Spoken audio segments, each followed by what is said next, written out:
Right now, the Speaker of the House is mad as hell, and he's not going to take it anymore. You heard me right. John Boehner channels his inner Howard Beale and goes network on the Tea Party and key conservative groups. The question is, will his flip out actually flip the political script? Then, they are some of the best political ads of all time, from I Like Ike to Morning in America. So the question is, which ad was the best in politics in 2013? And let's just say it was a haircut above the rest. And later, probation for killing 4 in a hit and run. Why some get slaps on the wrist in court and others get the book thrown at them. Attorney William Ehrenwald, he joins us with the answers on that. Good evening, everybody, and welcome to RFL. I'm Richard French. Thank you very much for joining us this Thursday evening, December 12th. We're going to have all that, plus the campaign to keep kids safe from guns as our Newtown coverage continues. We're coming up on an emotional anniversary here, and we are going to be talking to the head of the Children's Defense Fund, a representative from the group, to talk about safety for children, some staggering numbers of how many died. Plus, we will share with you a conversation we had earlier this year with a Newtown father, Eric Milgram, one of the more emotional conversations and heartfelt that we've had in the year since that tragedy at Sandy Hook. But we begin tonight in our nation's capital, where House vote on the new budget and that compromise budget deal is happening as we speak here. The bill is expected to pass. A lot of Democratic votes and probably just enough GOP votes to get it over the top. Now, this thing would avoid another government shutdown for at least the next couple of years and would eliminate about $65 billion in domestic and defense spending cuts known as the sequester. And it would not raise taxes, but it only cuts a little, not a lot, and it raises some fees like the security fee, for example, on airline flights, and it's not calling that a tax here. So cue the complaints from the right. Tea Party lawmakers are saying they're not going to vote for it. Tea Party pressure groups slamming it, and anyone who does vote for it. They even went after Paul Ryan, of all people, the budget guru, who Tea Partiers now say just gave away the store. Now, all on John Boehner's mind, as he got in front of the microphone today at a press conference this morning, and he gave, well, let's just say, a memorable performance. And why conservatives wouldn't vote for this or criticize the bill is beyond any recognition I could come up with. Well, frankly, I think they're misleading their followers. I think they're pushing our members in places where they don't want to be. And frankly, I just think that they've lost all credibility. You know, when they pushed us into this fight to defund Obamacare and to shut down the government. Most of you know, my members know, that wasn't exactly the strategy that I had in mind. But if you'll recall, the day before the government reopened, one of the people at one of these groups stood up and said, well, we never really thought it would work. Are you kidding me?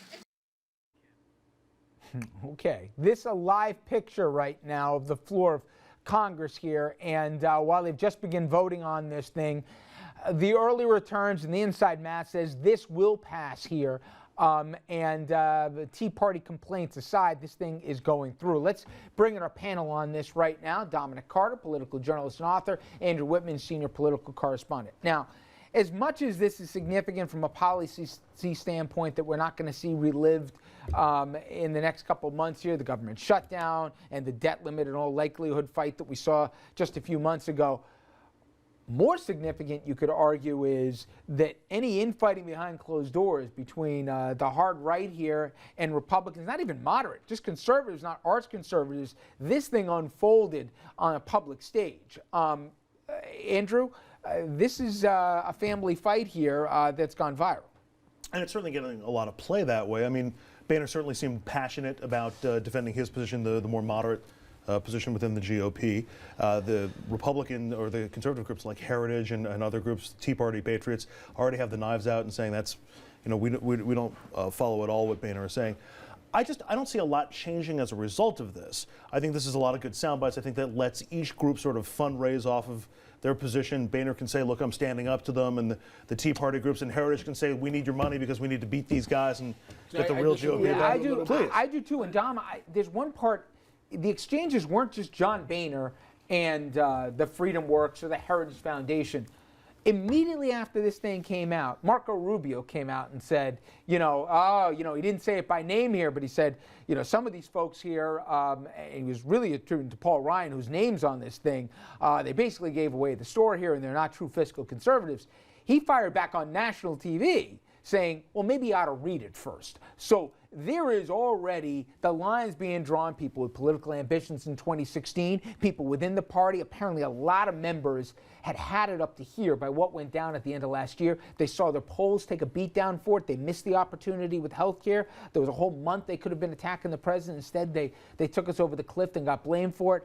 I think internally this wasn't some coordinated soundbite brigade. I think this is a fight that went from behind closed doors, like I said, out into the public. Well, from the Democratic side, Senator Charles Schumer said so, and as much, in which he says, who would have thought that this budget process would go down as the memorable one. This is, in my opinion, the defining moment, disagreeing a little bit with Andrew, where the speaker has said enough is enough, and he's going to draw the line, and he's going to go to war with the Tea Party folks. Notice in the soundbite that you played when he pointed out that he said they wanted the debate. He didn't say I wanted it. He basically was saying I went along with this. And so they're going to stand up now. And look at what the Tea Party folks, they're even attacking Paul Ryan now. I mean, but keep in mind, of all the possible presidential candidates, Paul Ryan is the only one who's backing the budget. Every other potential GOP candidate so far, who's in Washington, who's not a Chris Christie, who's not on the outside looking in, has been critical of the budget deal.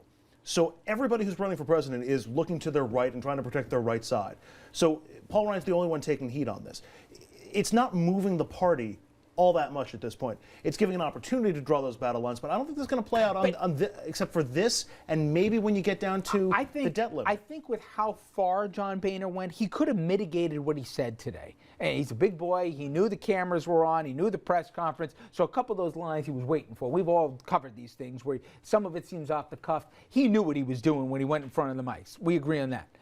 But how hard he went and how he doubled and tripled down and identified them all but by name, these groups here, I think they're tired of living in fear. And I think their calculation is, wait a minute, they're looking around and they're looking at guys like McConnell, for crying, real conservatives, and saying, these guys are getting challenged in primaries.